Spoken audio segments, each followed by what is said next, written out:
చక్కటి వాక్యాన్ని నేర్చుకోవడానికి మనం సిద్ధపాటు కలిగి ఉందాం.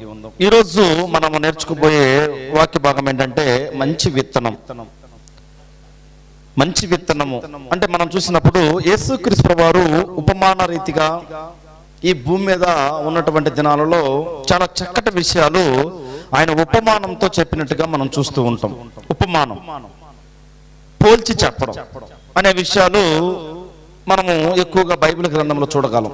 మత్తయి సువార్తలో కావచ్చు, మార్కు కావచ్చు, లూకా గారు కావచ్చు, అదేవిధంగా యోహాను గారు కావచ్చు. ఈ సువార్త పుస్తకాల్లో ఎక్కువగా యేసుక్రీస్తు వారు మాటలన్నటువంటి మాటలన్నీ కూడా ఎలా ఉంటాయంటే ఉపమానంగా పోలుస్తూ, ఉదాహరణకి కొన్ని పైర్లు తీసుకున్నారు, కొన్ని చెట్లు తీసుకున్నారు, కొన్ని జంతువులు, ఇలా ఇలా చాలా చాలా మంచి పొలము, ఇలాంటివన్నీ కూడా ఆయన తీసుకొని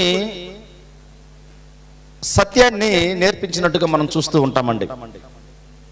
అయితే ఒక మంచి విత్తనము అనేది మనము పరిశీలన చేసినప్పుడు మంచి విత్తనం అంటే చెడుగా కూడా ఉన్నాయనే కదా మంచి అనే పదాన్ని వాడారు. చాలా మంచి అబ్బాయి అండి అంటే అక్కడ ఉన్నాడు అభిషేక్ చాలా మంచి పిల్లవాడు అన్నారు అనుకోండి, ఎవరున్నారని అర్థం? చెడుగా ఉన్నటువంటి వారు కూడా ఉన్నారని అర్థం. మంచి అంటే ఏమన్నట్టు? మంచి ఉంది అంటే ఏమన్నట్టు? చెడు కూడా ఉంది. అయితే ఇక్కడ చూసినప్పుడు ఒక మంచి విత్తనం ఏం చేస్తుందండి? ఒక మంచి విత్తనం ఏం చేస్తుంటది? ఒక మంచి విత్తనం ఏం చేస్తుంటది అంటే మంచి ఫలాన్ని ఇస్తుంది. ఈనాడు చూడండి, ఒక మంచి క్రైస్తవుడు ఏం చేస్తాడంటే, ఒక క్రైస్తవురాలు కానివ్వండి, ఒక క్రైస్తవులు కానివ్వండి, ఒక మంచి క్రైస్తవులు ఏం చేస్తారు? ఏమి చేయరా? ఒక మంచి క్రైస్తవుడు ఏం చేస్తాడు? దేవుని కోసం నిలబడతాడు. దేవుని గురించి అనేక మందికి చెప్పడానికి, మరి ముఖ్యంగా మనం చూసినప్పుడు రక్షణలో లేనటువంటి వారిని రక్షణలో నడిపించడానికి దేవుడు క్రైస్తవుల్ని భూమి మీద ఎన్నుకున్నాడు. అయితే ఇప్పుడు మంచి విత్తనాలు కూడా ఎందుకు మంచి విత్తనాలు అంటే, ఈ మంచి విత్తనాలు మనుషులకి ఆహారంగా మనకి ఇచ్చాడు దేవుడు. విత్తనాలు ఏం చేశారు? ఆహారంగా. మీరు ప్రారంభంలోనే మనం చూడగలం, ఆదాం దగ్గర చెప్పాడు, అనేకమైనటువంటి చెట్లు కానివ్వండి, విత్తనాలు ఇచ్చు, ఫలాలు ఇచ్చు, విత్తనాలు కానివ్వండి, దేవుడు తయారు చేసినట్టుగా మనం చూస్తూ ఉంటాం. అయితే యేసుక్రీస్తు వారు భూమి మీద జీవించినటువంటి దినాలలో ఇక్కడ మత్తయి గారు ఇందులో 3 భాగాలు మనం ఈరోజు నేర్చుకోబోతాం. మొదటిది ఏంటంటే మత్తయి సువార్త 13వ అధ్యాయము 24 నుంచి 30 వచనాలలో ఈ యొక్క యూదులకి మత్తయి గారు రాస్తూ ఉన్నారు. ఎవరికి రాస్తున్నారు? యూదులకి. మరలా మార్కు గారు కూడా 4వ అధ్యాయము 26, 29 వచనాలలో కూడా ఈ యొక్క మార్కు గారు ఎవరికి రాస్తున్నారంటే రోమన్స్ కి, మిలిటరీ పీపుల్ కి రాస్తూ ఉన్నాడు అనమాట ఇదే వాక్య భాగాన్ని. ఇంకా మనం చూసినప్పుడు లూకా గారు చూసినప్పుడు 13వ అధ్యాయము 18, 19 వచనాలలో ఈయన గ్రీకులకు రాస్తున్నట్టుగా మనం చూస్తూ ఉన్నాం. ఇదే సందర్భాన్ని గ్రీకులకు రాస్తూ, ఈ గ్రీకులు అంటే ఎవరంటే ధనవంతులు. వీళ్ళందరూ కూడా అర్థమయ్యే విధంగా దేవుడు పరిశుద్ధాత్మ ప్రేరణతో ఒక మంచి విత్తనము అనే పదాన్ని వాడి వాళ్ళకి అర్థమయ్యే విధంగా రాస్తూ ఉన్నట్టుగా మనం గమనించబోతూ ఉంటున్నాం. అది మనం వాక్య భాగాలకి చూడండి. మత్తయి సువార్త 13వ అధ్యాయము 24వ వచనాన్ని మనం చూసినప్పుడు 13వ అధ్యాయము 24వ వచనం, ఆయన మరి ఒక ఉపమానము వారితో చెప్పెను, ఏమనగా పరలోక రాజ్యము తన పొలములో మంచి విత్తనము ఎత్తిన ఒక మనిషిని పోలి ఉన్నది. చాలా ప్రాముఖ్యమైనటువంటి విషయం అండి. ఈ పరలోక రాజ్యం అనేది ఎలా ఉన్నదంటండి, తన పొలములో మంచి విత్తనము విత్తినటువంటి ఒక మనిషిని పోలి ఉన్నది. ఇప్పుడు విత్తనం ఎవరితో పోలుస్తున్నాడు? యేసుక్రీస్తు వారు విత్తనాన్ని దేంతో పోలుస్తున్నాడు? ఒక మనిషిని. అంటే ఒక విత్తనం విత్తినప్పుడు అదేమవుతుందండి?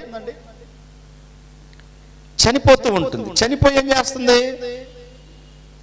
చనిపోయేది బ్రతుకుతుంది. బ్రతికి అనేకమైనటువంటి ఆహార పదార్థాలు ఇస్తూ ఉంటాయి. ఉదాహరణకు ఒక దానిమ్మ పండు అనుకోండి, ఆ దానిమ్మ పండు కూడా ఆ విత్తనం చనిపోతేనే ఆ మొలక అనేది ఏమవుతుంటది? వస్తూ ఉంటుంది. మీరు దానిమ్మ పండు గురించి ప్రయోజనాలు అనేది చూడండి, గూగుల్లో కూడా కొట్టినప్పుడు అక్కడ గూగుల్లో పరిశీలన చేశారనుకోండి, చాలా వాటికి ఆరోగ్యంలో ఉన్నటువంటి కొలెస్ట్రాల్ కావచ్చు, డైజెషన్ కావచ్చు, రక్తం రావడానికి కావచ్చు, అని ఆకలి కావడానికి కావచ్చు, చాలా వాటికి ఉపయోగపడుతుంది దానిమ్మ పండు. అలాగే శరీర సంబంధమైనటువంటి విషయాలలో ఇన్ని విషయాలకు ఉపయోగపడుతుంది ఒక దానిమ్మ పండు. కానీ ఒక మనుషుణ్ణి ఒక పొలంలో విత్తినటువంటి విత్తనాన్ని పోల్చి చూస్తూ ఉన్నాడండి. ఏం చేస్తున్నాడు? పొలంలో విత్తినటువంటి విత్తనం ఎంత ఉపయోగకరంగా ఆ యొక్క విత్తుకున్నటువంటి వారికి ఉపయోగపడుతుందో ఒక మనిషిని కూడా ఏమంటున్నాడు దేవుడు? ఏమంటున్నాడు? ఒక విత్తనం విత్తినటువంటి, మంచి విత్తనాన్ని విత్తినటువంటి ఒక మనుషుని ఏమో ఉందట, పోలి ఉన్నది. అవును, ఇప్పుడు ఒక మంచి విత్తనాన్ని పోలినటువంటి మనుషులు ఉన్నాం. ఇప్పుడు మీరు పొలంలో మనం బాగా గమనించారనుకోండి, పొలం అనేది ఉంటూ ఉంది. మంచి విత్తనాలు విత్తుతాడా రైతు? మంచి విత్తనాలు విత్తుతాడు. ఇప్పుడు మనుషులను కూడా మరి ఎలా విత్తాడు దేవుడు? మంచివారుగానే విత్తాడు మనందరిని కూడా. మనందరూ కూడా మంచిగా వారిగానే విత్తాడు. మరి పొలములో మంచి విత్తనాలు విత్తుతున్నాడు రైతు, మనల్ని కూడా మంచివారిగానే పుట్టించాడు దేవుడు. మరి ఈ మంచి విత్తనాలతో పాటు ఏం పెరుగుతూ ఉంటాయండి? కలుపు మొక్కలు కూడా పెరుగుతూ ఉంటాయి, అంటే గురుగులు కూడా పెరుగుతూ ఉంటాయి. మరి గురుగులు ఎక్కడి నుంచి వచ్చాయి? ఇప్పుడు నా చిన్న ప్రశ్న, బాగా దున్నుతారు, మీకు అందరికి బాగా తెలుసు పొలం గురించి. బాగా దున్ని దానికి పైరేసి, సత్తు పైరేసి, ఇంకా దానికి వేయాల్సినటువంటి మందు, మెడిసిన్స్ ఉండదు కదా, అవన్నీ కూడా వేసిన తర్వాత అయినా కూడా మొలకలు వస్తూ ఉంటాయి, పిచ్చి మొక్కలు, గురుగులు వస్తూ ఉంటాయి. ఎక్కడి నుంచి వచ్చాయి ఇవన్నీ? మనుషులు కూడా చూడండి, మనుషులందరిని కూడా ఒకసారి మనము ఇది ఇలాగ పెట్టుకోండి, మనం వద్దాం ఒకసారి మనము ఆది కాండం దగ్గరికి వెళ్ళామనుకోండి.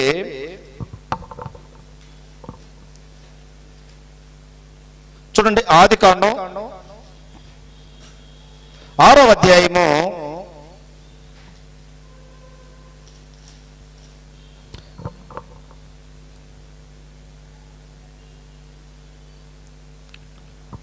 6వ అధ్యాయము 5-6 వచనాలు చూసినప్పుడు ఇక్కడ చాలా చక్కగా దేవుడు మనుషుల గురించి చెప్తూ ఉంటాడండి. చూడండి, నరుల చెడుతనము భూమి మీద గొప్పదనియు, వారి హృదయం యొక్క తలంపులోని ఊహ అంతయు ఎల్లప్పుడూ కేవలము చెడ్డదనియు యెహోవా చూచి తాను భూమి మీద నరులను చేసినందుకు యెహోవా సంతాపమునంది తన హృదయములో నొచ్చుకొనెను. అంటే మనం ఇక్కడ ఈ విషయాన్ని మనం బాగా గమనించగలమండి. ఉదాహరణకి ఒక పొలము, ఏమండి, ఒక పొలము. ఈ పొలము మనం బాగా గమనించినప్పుడు ఈ పొలానికి బాగా గట్టు ఉంటుంది. అయితే రైతు విత్తడం బాగా విత్తుతాడు, లైన్లుగా విత్తుతూ ఉంటాడు. ఈ విత్తినటువంటి రైతు ఈ మధ్యలో విత్తుతూ ఉంటాడు కదా, ఈ మధ్యలో గురుగులు వస్తూ ఉంటాయి. ఎక్కడి నుంచి వచ్చాయండి గురుగులు అంటే? అందుకే ఇక్కడ అంటున్నాడు, ఏమంటున్నాడంటే నరుల చెడుతనము భూమి మీద గొప్పదనియు, వారి హృదయం యొక్క తలంపులోని ఊహాలంతయు ఎల్లప్పుడూ ఎడట కేవలము చెడ్డవి అని యెహోవా చూసి తాను భూమి మీద నరులను చేసినందుకు ఆయన ఏం చేశాడంట? సంతాపము నొంది ఇంకా ఏం చేశాడంటే తన హృదయంలో నొచ్చుకొనెను. అంటే యథార్థవంతులుగా ఉండవలసినటువంటి మనుషులు దేవునికి నెప్పించే విధంగా చేస్తున్నారు. అంటే మనుషుల్ని ఏ విధంగా విత్తాడంటే దేవుడు? ఏ విధంగా విత్తాడు? యథార్థవంతులు. అంటే యథార్థవంతులుగా ఉండాలన్నది దేవుని యొక్క ఆలోచన. యథార్థవంతులుగా ఉండాలన్నది దేవుని యొక్క ఆలోచన అంటే అవును, యథార్థవంతులుగా ఉండాలన్నది దేవుని యొక్క ఆలోచన. కానీ ఈనాడు మనం చూసినప్పుడు దేవుని యొక్క ఆలోచనను నెరవేర్చే వారిగా ఉంటున్నామా? సరే, పొలంలో ఈ విధంగా వచ్చాయి, గురువులు వచ్చాయంటే ఎక్కడ వచ్చాయి అనుకోవచ్చు. ఇప్పుడు మనం చూసినప్పుడు ఇది లోకం. ఏంటండి లోకం? ఇదేం చెప్పాడు? పొలం. ఈ పొలానికి లోకానికి ఏం చేస్తున్నాడు? లోకంలో విత్తింది ఎవరిని విత్తాడండి? మనుషుల్ని. ఇక్కడ రైతు విత్తనాలు విత్తుతూ ఉన్నాడు, ఇక్కడ మనుషులందరినీ కూడా ఎలా చేస్తున్నాడు దేవుడు? యథార్థవంతులుగా. ఇంకా మనము మొదటి అధ్యాయం 26వ వచనంలో మనం చూసినప్పుడు, మొదటి అధ్యాయం 26వ వచనం, ఆదికాండం, దేవుడు మన స్వరూపమందు మన పోలిక చొప్పున నరులను చేద్దుము. బాగా గమనించాలండి ఇక్కడ. అంటే దేవుని స్వరూపము, దేవుని పోలికతో చేసినటువంటి లోకం, మనుషులు. ఇంకా కెళ్ళేమన్నాడంటే 28వ వచనం, దేవుడు వారిని ఆశీర్వదించను. అంటే విత్తేటప్పుడు దేవుడు ఎలాగ విత్తుతున్నాడంటే మనుషుల్ని యథార్థవంతులుగా. అంటే మీరు ఫలించి అభివృద్ధి పొందాలన్నది ఎవరి యొక్క ఆలోచన? దేవుని యొక్క ఆలోచన. ఈనాడు మంచి విత్తనాలుగా ఫలించగలుగుతున్నారండి? మంచి విత్తనాలుగా ఫలించగలుగుతున్నారా? చూడండి, మనం మరలా అక్కడికి వెళ్దాం. అయితే ఇక్కడ ఏం జరిగినటువంటి సంభాషణ, ఆయన ఏం నేర్పించాలని ఆయన ఇష్టపడుతూ ఉన్నాడంటే మనం చూసినప్పుడు 25వ వచనం, మత్తయి సువార్త 13వ అధ్యాయం 25వ వచనం చూసినప్పుడు బాగా గమనించాలి. మనుషులు నిద్రించుచుండగా అతని శత్రువు వచ్చి గోధుమల మధ్యను గురుగులను విత్తిపోయెను. మనుషులు నిద్రించడం అంటే ఇక్కడ నిద్రించడం అనే పదాన్ని మనం వాడినప్పుడు ఈ బాహ్య సంబంధమైనటువంటి నిద్ర గురించి చెప్పడం లేదు. ఎప్పుడైతే ఒక మనిషి పాపానికి అవకాశం ఇస్తాడో, ఏంటండి, పాపానికి ఎప్పుడైతే ఒక మనిషి అవకాశం ఇస్తూ ఉంటాడో ఆటోమేటిక్ గా హృదయంలో ఏం నిండిపోద్దట? గురుగులు వచ్చేస్తాయి. మనల్ని మంచి విత్తనాలుగానే విత్తాడు దేవుడు. విత్తడం మాత్రం ఆయనలో యథార్థత ఉంది. దేవుని స్వరూపంలో దేవుని పోలికగా మనల్ని విత్తాడు. ఉదాహరణకి మనం చూడండి, మనల్ని యథార్థవంతులుగా విత్తినటువంటి మనలో గురుగులు మొలవటానికి ప్రధానమైనటువంటి కారణం ఏంటంటే, ఆ శత్రువు వచ్చి మనలో గురువుల్ని ఎలా విత్తగలడంటే మన హృదయాన్ని ఎవరికి ఇవ్వబట్టి? అపవాదికి ఇవ్వబట్టి. మన ఆలోచనలను పక్కకు తీసుకెళ్ళబట్టి, మనం ఉన్నటువంటి నడవడి, మన స్నేహం, మరి ముఖ్యంగా మీరు బాగా గమనించండి, ఎవరిని బిడ్డలు చూడండి, వాళ్ళ స్నేహం వల్ల తన కుటుంబానికి దూరం అవుతారు, తల్లిదండ్రులకు దూరం అయిపోతూ ఉంటారు. అవరా? ఎందుకు అసలు బిడ్డలు తల్లిదండ్రులకు చెప్పిన మాట వినలేకపోతున్నారు ఈనాడు? తల్లిదండ్రులు మంచివారే, చక్కగా వాళ్ళకి ఆహారం ఇస్తున్నారు, బట్టలు ఇస్తున్నారు, వాళ్ళకి ఏం కావాలన్నా సమస్తాన్ని ఇస్తున్నారు. యథార్థవంతులుగా ఉండండి, మీరు మంచి భవిష్యత్తు ఉండాలని తల్లిదండ్రులు ప్రయాసపడుతూ ఉంటారు. మరి బిడ్డలు చెడిపోతున్నటువంటి బిడ్డలు ఉన్నారంటే ఎలా అండి? ముఖ్యంగా ఎక్కడ? బాగా గమనించండి, ఈ లోకంలో మనుషులు ఉంటున్నారు, ఈ మనుషుల్లో కుటుంబాలు ఉంటున్నాయి. ఈ కుటుంబం ఇదే లోకం ఏం చేస్తున్నారంటే పక్కకి వెళ్ళిపోతున్నారు బిడ్డలు. అంటే వాళ్ళ యొక్క స్నేహం వాళ్ళని ఏం చేస్తూ ఉందంటే, మొట్టమొదటిగా కుటుంబానికి దూరం చేస్తుంది, మొదటిది. రెండోదంటే దేవునికి దూరం చేస్తుందా? ఈనాడు పిల్లలు చెప్పిన మాట వినలేకపోతున్నారంటే ప్రధానమైనటువంటి కారణం ఏంటంటే యథార్థవంతులుగా ఉండలేక, అంటే వాళ్ళ హృదయంలో వాక్యాన్ని ఉంచుకోలేకపోవడమే. తల్లిదండ్రులు కొట్టుకుంటారంటే ఆ విధంగా కాదు, బ్రతిలాడుతూ ఉంటారు, వాక్యం చదువు నాన్న, ప్రార్థన చేసుకో. ఎంతమంది చెప్తారంటే ఆ విధంగా తల్లిదండ్రులు? అంటే చాలా మందికి ఆ ఆశ ఉంటుంది. మీరు చూడండి, బైబిల్ తీసుకుని చదువుకున్నటువంటి బిడ్డలను చూస్తుంటే తల్లిదండ్రులు ఆనందపడతారండి. ఏమనుకుంటారు? నా బిడ్డ ఏమడిగినా సరే నేనేం చేయాలి? తీయించాలి. అయితే ఈ గురుగులు ఎక్కడి నుంచి వస్తున్నాయి? ఇక్కడ కూడా గురుగులు ఎక్కడి నుంచి వస్తున్నాయంటే, గురుగులు ఎక్కడి నుంచి వస్తున్నాయి? ఇప్పుడు మనిషి యొక్క హృదయంలోకి గురుగులు అంటే పాపం అనేది ఎలా వస్తుందంటే వాళ్ళ యొక్క ఆలోచనలు ముఖ్యంగా మొదటిది. రెండోది ఏంటంటే వాళ్ళ యొక్క స్నేహం అనేది చాలా ప్రాముఖ్యత అండి యవ్వన బిడ్డలకి. అంటే పెద్దవాళ్ళకి కాదని కాదు. ఈనాడు మనం న్యూస్ చూస్తున్నప్పుడు చెడిపోయేది చిన్న బిడ్డలు తక్కువ చెడిపోతున్నారు. వివాహమైనటువంటి వాళ్ళు భర్తను చంపిందండి, ఇంకా భార్యను చంపేశాడు. అసలు అవి వినలేనటువంటి మాటలండి న్యూస్లు ఈ మధ్య మీరు చూస్తున్నారా? న్యూస్ ఛానల్ ఒకసారి క్రైమ్ రిపోర్ట్కి వెళ్తే అసలు చాలా కేసులు పెండింగ్ ఉన్నాయి. కారణం ఏంటంటే వాళ్ళు మంచి విత్తనాలుగా ఉండలేకపోవడమే, వాళ్ళు మంచిగా వాళ్ళ యొక్క నడవడి ఉండలేకపోవడమే. అయితే కారణం ఇక్కడ మనం బాగా గమనించినప్పుడు ఏం చేస్తున్నాడంటే, మనుషులు నిద్రించుచుండగా అతని శత్రువు వచ్చి గోధుమల మధ్య గురుగులను విత్తిపోయాను. ఏమెత్తిపోయాడట? మీరు కొంచెం ఇక్కడ మనము ఆదికాండం ఆదాము అవ్వ దగ్గర ఒకసారి మనం పరిశీలన చేసినప్పుడు చూడండి, ఆదికాండం 3వ అధ్యాయము 9వ వచనాన్ని మనం చూసినప్పుడు, ఆదికాండం 3వ అధ్యాయము 9వ వచనాన్ని మనం చూసినప్పుడు, దేవుడైన యెహోవా ఆదామును పిలిచి నువ్వెక్కడున్నావనెను. అందుకు అతడు, నేను తోట మధ్యలో నీ స్వరము వినినప్పుడు దిగంబరినిగా ఉంటిని. బాగా గమనించాలండి ఇక్కడ. ఇప్పుడు దేవుని స్వరూపంలో దేవుని పోలికగాన ఒక ఆదామం చేసుకున్నాడు దేవుడు. అవును, దేవుని స్వరూపము దేవుని పోలికగానే ఆదామం చేసుకున్నాడు దేవుడు. ఈ చేసుకున్నటువంటి ఆదామం మధ్యలో గురుగు ఎక్కడి నుంచి వచ్చింది మరి? ఇప్పుడు దేవుని యొక్క స్వరం వచ్చి ఆదామును పిలిచినప్పుడు ఇదే లోకంలో ఉన్నాడా ఆదాము? సరే, ఏదైనా తోట ఎక్కడుందో లేకనేమండి, అది ఎక్కడో టర్కీ ప్రాంతంలో ఉంది. ఇదే లోకంలో ఆదాము ఉన్నాడు కదా. ఆదాము యొక్క మధ్యలో గురుగు ఎలా వచ్చిందంటే వాళ్ళ ఆలోచనలు ఎలా వెళ్ళిపోయాయి? పక్కదారి పట్టించారు. సమస్తాన్ని వేసాడు దేవుడు, సమస్తాన్ని ఆహార పదార్థాలుగా వచ్చి, ఇదిగో ఈ ఫలాన్ని మాత్రం మీరు ఏం చేయకూడదు, తినకూడదు అని చెప్పాడు దేవుడు. మంచి విత్తనాలుగా వేసాడు, చాలా ఫలాలు ఇచ్చాడు వాళ్ళకి ఆహారానికి.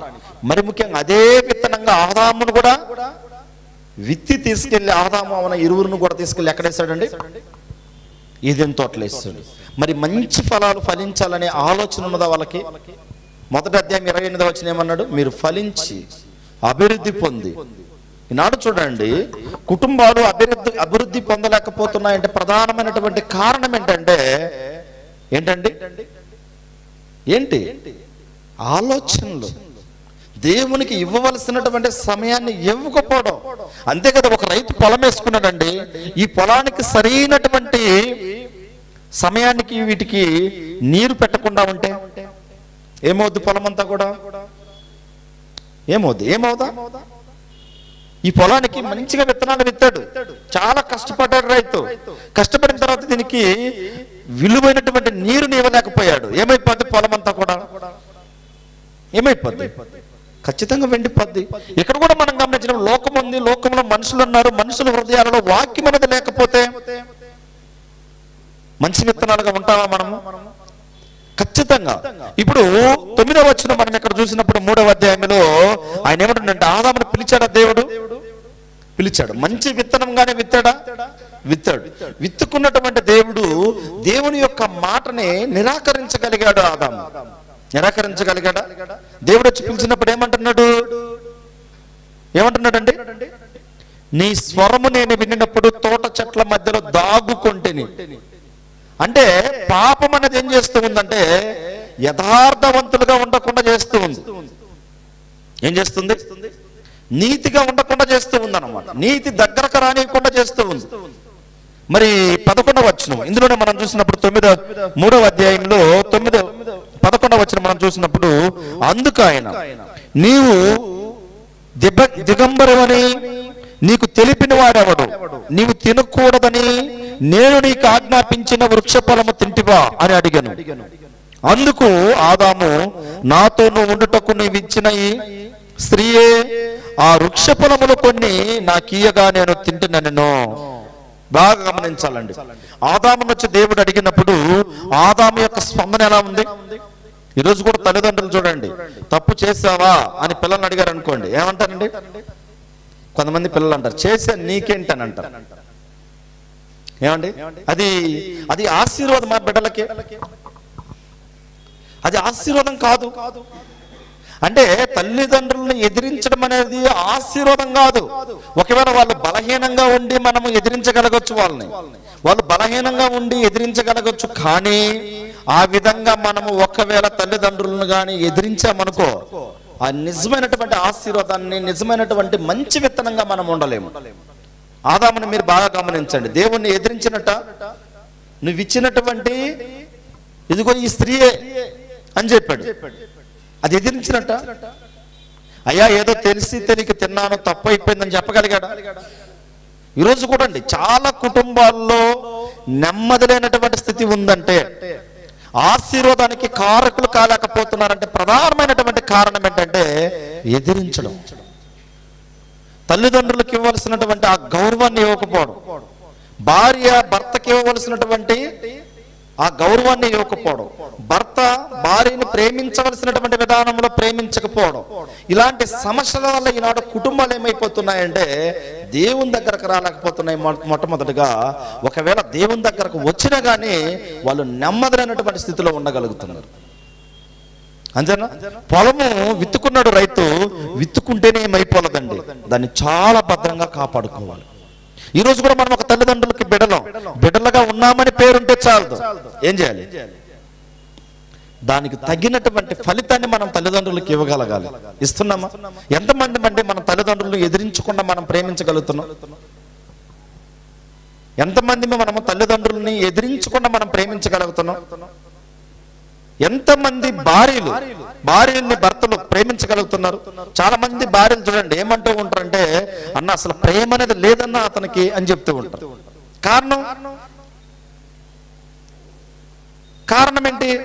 ఒక భార్య వచ్చి భర్తకు లోబడలేనటువంటి స్థితిలో ఉంది నాడు సమాజం.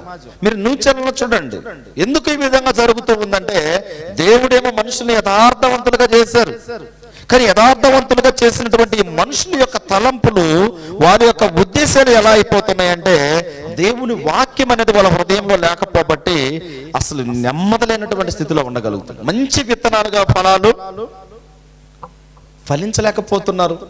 అయితే యేసుక్రీస్తు వారు భూమి మీద జీవించినటువంటి దినాలలో ఈ ఉపమానాన్ని నేర్పించట్లో ప్రధానమైనటువంటి ఉద్దేశం ఏంటండి? ఎందుకు ఈ ఉద్దేశాన్ని నేర్పిస్తున్నాడంటే, ఒకవైపు పొలాన్ని తీసుకున్నాడు, మరొక వైపు లోకాన్ని తీసుకున్నాడు. ఒకవైపు ఏం తీసుకున్నాడు? ఈ పొలంలో ఉండే విత్తనాలను తీసుకున్నాడు. మరొక వైపు లోకంలో ఉండే మనుషులుగా ఉన్నటువంటి మనల్ని తీసుకున్నాడు. మనం ఎంత నీతిగా బ్రతకగలుగుతున్నాం? ఎలాంటి మంచి ఫలాలు మనం దేవునికి ఇవ్వగలుగుతున్నాం? అందుకే కదా ఆయన ఈ విధంగా చెప్తున్నాడు. చూడండి, ఆదాము అవ్వ వాళ్ళ ఊరు కూడా ఆదామును అడిగినప్పుడు ఏమన్నాడండి? ఆదాము యొక్క ప్రశ్న ఏంటి? ఆదామును అడిగాడు దేవుడు, ఎక్కడున్నావు అన్నప్పుడు, నీ స్వరము నేను వినినప్పుడు తోట చెట్ల మధ్యలో దాగుకొంటిని. అంటే పాపం అనేది ఏం చేస్తూ ఉంటదంటే దేవునికి ఎదురుగా రానివ్వలేదండి. ఏం చేయలేదు? రానివ్వదు. అయితే మనం ఇక్కడికి వచ్చి ఇక్కడ మత్తయి సువార్త 13వ అధ్యాయాన్ని మనం చూసినప్పుడు 13వ అధ్యాయం 26వ వచనం, మత్తయి సువార్త 13వ అధ్యాయం 26వ వచనాన్ని మనం చూసినప్పుడు, మొలకలు పెరిగి గింజ పట్టినప్పుడు గురుగులు కూడా ఆగపడెను. ఏమైందంట? ఎప్పుడు పాపం అనేది బయటపడుతూ ఉంటది. మీరు దేన్నైనా చూడండి, దేన్నైనా మనము ఒకవేళ దేన్నైనా కూడా మనం దాన్ని కనపడకుండా చేయగలం, కానీ పాపాన్ని మాత్రం ఏం చేయలేం. ఒకరోజు ఏం చేస్తూ ఉంటది పాపం? నిజం నిప్పు లాంటిది అంటూ ఉంటారు కదా. నిజాన్ని మీరు బట్టలు కట్టారనుకోండి, నిప్పుని బట్టలు కట్టారనుకోండి, ఏమవుతుంది? అది కాలి బయటకు వస్తుంది. పాపం కూడా అంతే. పాపాన్ని దాచిపెట్టడానికి ఏమవుదు? కుదరదు, దాన్ని దాచలేము కూడా. అయితే ఇక్కడ ప్రశ్న ఏంటంటే ఆయన అంటున్నాడు, మొలకలు పెరిగి గింజ పట్టినప్పుడు గురుగులు కూడా అగ్గపడింది. ఒకసారి రైతు ఈ పొలాన్ని ఏం చేస్తాడంటే సద్రంగా ప్లాట్ చేసిన తర్వాత, విత్తనాలు వేసిన తర్వాత 3-4 రోజులు ఎదురు చూస్తూ ఉంటాడు. 3-4 రోజులు ఎదురు చూసినప్పుడు మంచి గింజల కోసం ఎదురు చూస్తాడా, చెడు వాటి కోసం కూడా చూస్తాడా? గురుగుల కోసం చూస్తాడా? మంచి వాటి కోసం ఎదురు చూస్తాడు. పొలం మొత్తం కూడా గురుగులు వచ్చేసాయి అనుకోండి, మంచి విత్తనాలు రాదనుకోండి, బాధపడండి. బాధపడతాడా? చాలా బాధపడ. మరి దేవుడు అండి, ఒక కుటుంబంలో భార్య భర్త పిల్లల్నిచ్చి చక్కగా ప్రతిదినం ఆహారం ఇచ్చి, వాళ్ళకి కావాల్సినటువంటి చదువులు ఇచ్చి, లేకుంటే వాళ్ళకి కావాల్సినటువంటి పనినిచ్చి, ఇవన్నీ ఇచ్చిన తర్వాత దేవుని కోసం ఫలించలేనప్పుడు, దేవుని కోసం ఆ కుటుంబం నిలబడలేనప్పుడు మరి దేవుడు ఎంత బాధపడతాడండి? ఈరోజు అనుకుంటున్నారు చక్కగా ఒక ప్యాంటు షర్ట్ వేసుకుంటే అది ఏదోలే అనుకుంటున్నారు. దాని వెనక ఎంత కష్టం ఉందో తెలుసా? ఉందా లేదా? తల్లిదండ్రులు చెమటొడిచి కష్టపడితేనే ఏం చేయాలండి? బిడ్డలు చక్కగా స్కూల్కి వెళ్ళగలుగుతున్నారు. మరలా స్కూల్లో చూడండి, ఇదిగో పలానా వాళ్ళు పలానా కొన్నారండి ఫోన్ అంటే, పలానా దగ్గర పలానా వస్తువు ఉంది నాకు కూడా తీసిమంటే, నా బిడ్డ అలా ఉండకూడదు. మరేంటి, నా బిడ్డకు కూడా దీన్ని తీసించడానికి ఏం చేస్తారు బిడ్డలు? తల్లిదండ్రులు ప్రయత్నం చేస్తారు. అయితే ఇప్పుడు ప్రశ్న ఏంటంటే, ఇక్కడ విత్తిందన్నీ కూడా మంచి విత్తనాలే, మరి గురుగులు ఎక్కడి నుంచి వచ్చాయి? అందుకే ఇక్కడ చెప్తున్నారు చూడండి 27వ వచనం. అప్పుడు ఇంటి యజమాని దాసుడు అతని యొద్దకు వచ్చి, అయ్యా, నీవు పొలములో మంచి విత్తనములు విత్తితివి కదా, అందులో గురుగులు ఎక్కడి నుండి వచ్చితివని అడిగిరి. విత్తిందేమో మంచి విత్తనాలే కదా, మరి గురుగులు ఎక్కడి నుంచి వచ్చాయి? మనుషులను కూడా దేవుడు యథార్థవంతులుగా పుట్టిస్తూ ఉన్నాడు కదా, యథార్థవంతులుగా పుట్టిస్తున్నాడు కదా, పాపము లేనటువంటి వారిగా పుట్టిస్తున్నాడు కదా. మరి పాపం ఎక్కడి నుంచి వచ్చిందంటే, పాపం ఎలా వస్తుందండి? పాపము బాగా గమనించండి, అది మనం అవకాశం ఇస్తేనే మన దగ్గరకు వస్తుంది. ఏంటి పాపం ఎలా వస్తుంది? మనం ఫలించలేకపోతున్నామంటే ప్రధానమైన కారణం ఏంటంటే, మనం మంచి విత్తనాలుగా విత్తి ఒక మంచి ఫలాలిచ్చే చెట్టుగా మనం ఉండలేకపోతున్నామంటే ప్రధానమైన కారణం ఏంటంటే, మన హృదయాన్ని మరలా లోకం వైపు మళ్ళించాలి. నాడు చూడండి, బాప్తిసం పొంది ఉంటాం, ఒక్కోసారి అనిపిస్తుంటది అసలు వీళ్ళు బాప్తిసం పొందారు కానీ బాప్తిసం పొందినటువంటి లక్షణాలు వీళ్ళలో లేవంటూ ఉంటారు. అసలు వీళ్ళు ప్రార్థనకి వెళ్ళేవాళ్ళని అంటారు, ఆ విధంగా ప్రవర్తిస్తూ ఉంటారు. ఉండరా? ఆ విధంగా మనం ఉండకూడదు. ఆ విధంగా ఉండటానికి దేవుడు మనల్ని ఏం చేయలేదు, విత్తలేదు. మీరు కొంచెం ముందుకు వెళ్ళి మనం చూసినప్పుడు యాకోబుకి ఎంతమంది కుమారులండి? 20 మందా? ఎంతమంది? యాకోబుకి ఎంతమంది కుమారులు? మర్చిపోయారా? యాకోబు యొక్క కుమారులు 12 మంది అయితే వారిలో ఒక కుమార్తె ఉంది. ఎవరు ఆ కుమార్తె? ఎవరండి? దీనా. ఇప్పుడు ఈ దీనా అనే కుమార్తె కూడా చాలా చక్కగా తన తండ్రి దగ్గర ఇంట్లో పెరుగుతూ ఉంది, చాలా పద్ధతిగా పెరుగుతూ ఉన్నది, బాగుంది. కానీ ఒక్కరోజు ఆమె ఆలోచనలు మారిపోయాయి. ఏంటి ఆమె యొక్క ఆలోచనలు అంటే, అసలు నేను లోకంలోకి వెళ్ళి చూద్దాం, లోకం ఎలా ఉంటుందో అనుకుని బయటికి వెళ్ళిపోయింది. ఎక్కడికి వెళ్ళిపోయింది? బయటికి వెళ్ళిపోయింది. బయటికి వెళ్ళిపోయిన తర్వాత ఆమె యొక్క పరిస్థితి ఏమైంది చూడండి ఒకసారి. ఆదికాండం 34వ అధ్యాయం. ఆదికాండం 34వ అధ్యాయం మనం చూసినప్పుడు మొదటి వచనం, లేయా యాకోబునకు కనిన కుమార్తె అయిన దీనా ఆ దేశపు కుమార్తెలను చూడవెళ్ళెను. ఆ దేశము నేలిన హివీయుడైన హామోరు కుమారుడగు షెకెము ఆమెను చూసి ఆమెను పట్టణములోనే పట్టుకొని ఆమెతో శయనించి ఆమెను అవమానపరచెను. ఏం చేస్తాడండి ఇక్కడ?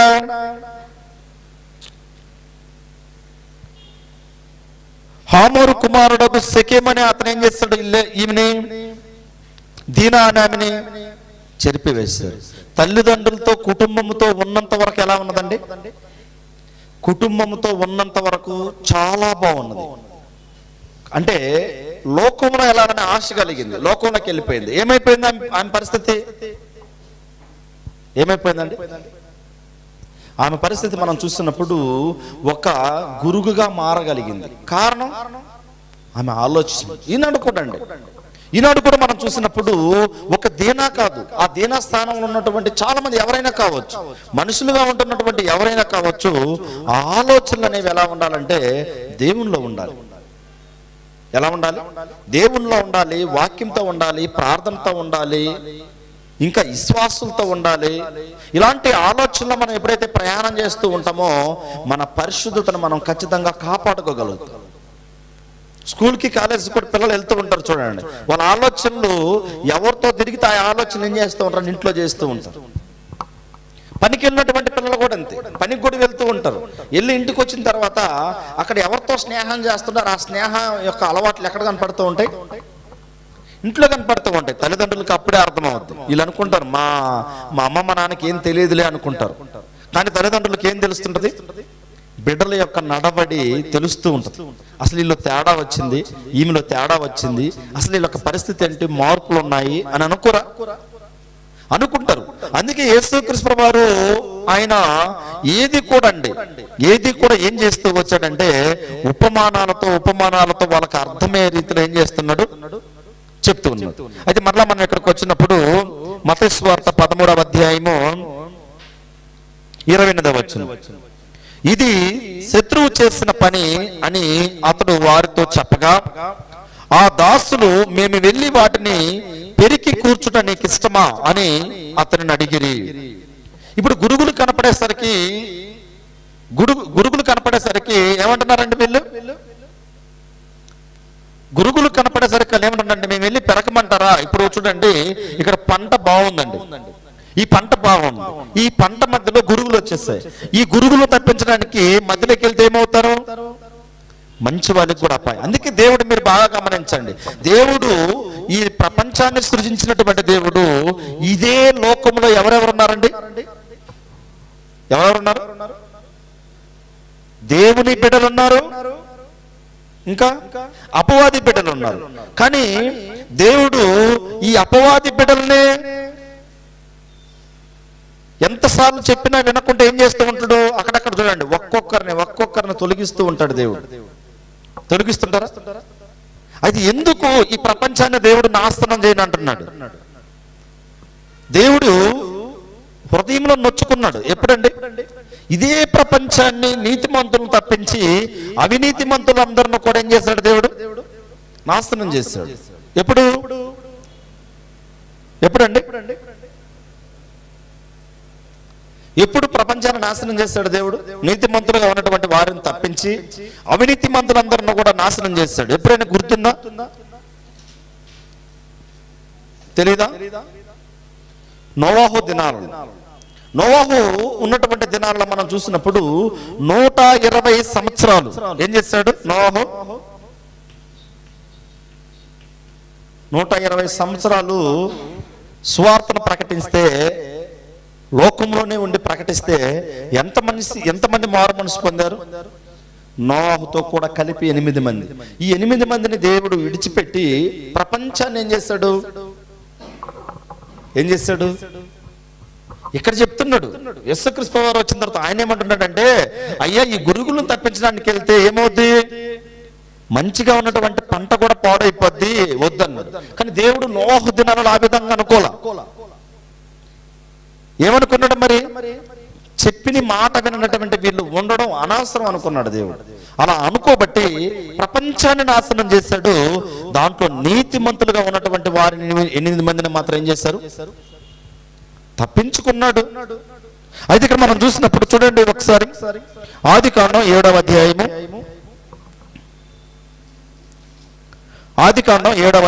23వ వచనాన్ని మనం చూసినప్పుడు,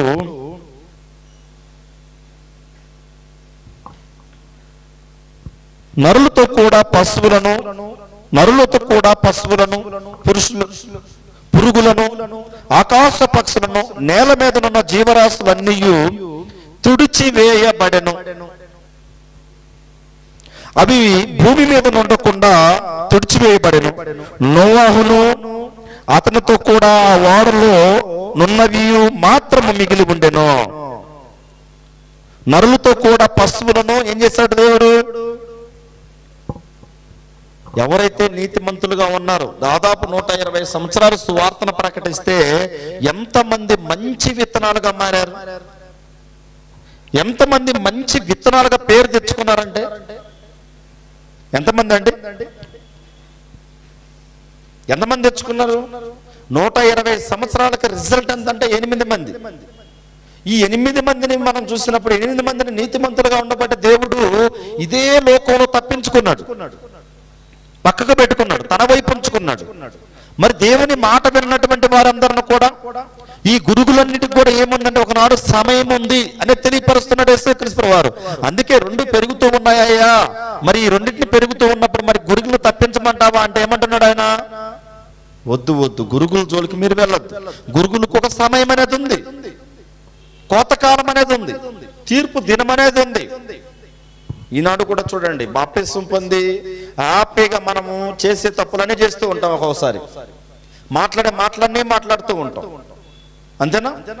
పాపం అంటే చాలా ఈజీగా చేసేస్తూ ఉంటారు, అబద్ధం అంటే చాలా ఈజీగా ఆడుతూ ఉంటారు. ఆడుతూ ఉంటాం. కానీ దేవుడు ఎందుకు మనల్ని ఇంకా నిలబెట్టుకున్నాడు? ఆయన ఇంకా ఒకవేళ మారు మనసు ఏమన్నా కలుగుద్దేమన్నాడు, అంతే కదా. చూడండి, బాగా పైరు వచ్చేసింది అనుకోండి, ఈ పైరు బాగా వచ్చినప్పుడు, పంట చేతికి వచ్చినప్పుడు రైతు ఆ గురుగు మొక్కల జోలికి వెళ్ళడు. ఎందుకు వెళ్ళడు? అయ్యో వద్దు, ఈ గురుగులను మేమేం చేయకూడదు, వీటిని ఇప్పుడు కాదు, ఈ గురుగులను ఒకవేళ తీయటానికి వెళ్ళిపోయి మంచి మొక్కలు ఏమైపోతాయి, పోతాయి, చేతికి రాదు పంట. దేవుడు కూడా అంతే. ఈ ప్రపంచం ఎంత పాపంలో ఎదుగుతున్నా కూడా, పాపంలో ఫలిస్తున్నా కూడా, ఎందుకు దేవుడు చూచి చూడనట్టుగా ఉంటూ ఉన్నాడంటే, అవును, మంచి వారి నిమిత్తం. నోవాహు దినాలలో కూడా అంతే కదా. 120 సంవత్సరాలు సువార్తను ప్రకటిస్తే ఆ 8 మందిని బట్టి ప్రపంచాన్ని కాపాడాడు దేవుడు అన్నాడు. 120 సంవత్సరాలు సువార్త ప్రకటిస్తే 120 సంవత్సరాల నుంచి కూడా ఓపిక పట్టుకుని ఉన్నాడు దేవుడు. ఏమని? అయ్యో, ఈ ప్రపంచాన్ని నాశనం చేస్తే ఇదిగో 8 మందిని బట్టి కొంతమంది అన్న దేవుని దగ్గరకు వస్తారేమో, నా దగ్గరకు వస్తారేమో, కొంతమంది అన్న నా దగ్గరకు వస్తారని ఆయన ఏం చేశాడంటే ఎదురెదురు చూశాడు. అందుకే అంటున్నాడు, ఏమంటున్నాడు? నరులతో కూడా, అంటే నరుల్ని, పశువులు, ఇంకా పురుగులను, ఆకాశ పక్షులను, నేల మీద ఉన్న జీవరాశులని తుడిచి వేయబడెను. అంటే దీనికి యుగ సమాప్తి అనేది ఉందా? దీనికి అంతా కూడా యుగ సమాప్తి అనేది ఒక డేట్ ఉందండి, ఒక దినాన్ని నిర్ణయించున్నాడు దేవుడు. ఆ యుగ సమాప్తి లోపు మారు మనసు ఏమన్నా కలుగుద్దా, మారు మనసు ఏమన్నా ఉంటుందా అని చెప్పేసి ఆయన ఏం చేస్తున్నాడు? ఎదురెదురు చూస్తున్నాడు. అలా ఎదురు చూడబట్టి ఆయన అంటున్నాడు, అయ్యా నువ్వు వెళ్ళి ఏం చేయొద్దు, ఆ గురుగులను తప్పించడానికి నువ్వు వెళ్ళొద్దు. గురుగులు తప్పించడానికి ఎవరి పని అది? అది దేవుని పని. ఇప్పుడు నోవాహు దినాలలో గురుగులను తప్పించడానికి ఎవరు పని తీసుకున్నారు? దాన్ని పనిగా తీసుకున్నారంటే దేవుడు పనిగా తీసుకుని, ఈ చెప్పిన మాట వినకుండా వాళ్ళ ఇష్ట ప్రకారం వాళ్ళు బ్రతుకుతూ వాళ్ళ ఇష్టానుసారమైనటువంటి జీవితాల్లో కొనసాగిస్తున్నటువంటి వాళ్ళందరూ, ఇంకా మనం చూసినప్పుడు పాపం అంటే విపరీతంగా చేస్తున్నటువంటి వారందరిని కూడా ఏం చేస్తాడు దేవుడు? నాశనం చేస్తాడు. మీకు మరొక వ్యక్తి బాగా గుర్తొచ్చుంటుంది ఇది చూసినప్పుడు. ఎవరు? లోతు ఉన్నటువంటి దినాలలో కూడా మనము గమనించినప్పుడు ఒకసారి అక్కడికి వెళ్దాం. చూడండి, ఆదికాండం 19వ అధ్యాయము. ఆదికాండం 19వ అధ్యాయము మీరు ఇంటికి వెళ్ళినప్పుడు ఒకసారి మొత్తం కూడా చదవండి. చదివినప్పుడు అక్కడ చాలా చక్కటి విషయాలు నేర్పిస్తూ ఉంటాడు అనమాట. 19వ అధ్యాయం ఆదికాండం మనం చూసినప్పుడు 23వ వచనం, 19వ అధ్యాయం 23వ వచనాన్ని మనం చూసినప్పుడు, లోతు సోయారుకు వచ్చినప్పుడు ఆ దేశమున సూర్యుడు ఉదయించును. 24వ వచనం, అప్పుడు యెహోవా సొదొమ మీదను గొమొర్రా మీదను యెహోవా యొద్ద నుండి గంధకమును అగ్నిని ఆకాశము నుండి కురిపించను. ఆ పట్టణములను, ఆ మైదానం అంతటిని, ఆ పట్టణములు నివసించు వారందరినీ, నేల మొలకలను నాశనము చేసెను. కారణం పాపం. అంటే మంచి విత్తనాలుగా విత్తినటువంటి మనుషులు గురుగులుగా ఏమైపోయారండి? గురుగులుగా మారిపోయారు. ఎప్పుడైతే గురుగులుగా వాళ్ళు మారిపోయారో నేల మొలకలను కూడా దేవుడు ఏం చేశాడు అంటే నిజమైనటువంటి మంచి విత్తనాలుగా వాళ్ళు విత్తలేకపోయారు, మంచి విత్తనాలుగా ఫలించలేకపోయారు. ఫలించలేనటువంటి వారందరిని కూడా ఏం చేశాడు ఆయన? ఆ రోజు కూడా దేవునికి కోపం వచ్చింది. అంటే ఈనాడు చాలా మందికి దేవుని ప్రేమ మాత్రం ఎరుగుతున్నారు, కానీ దేవుని యొక్క కోపాన్ని ఏం చేయలేకపోతున్నారండి?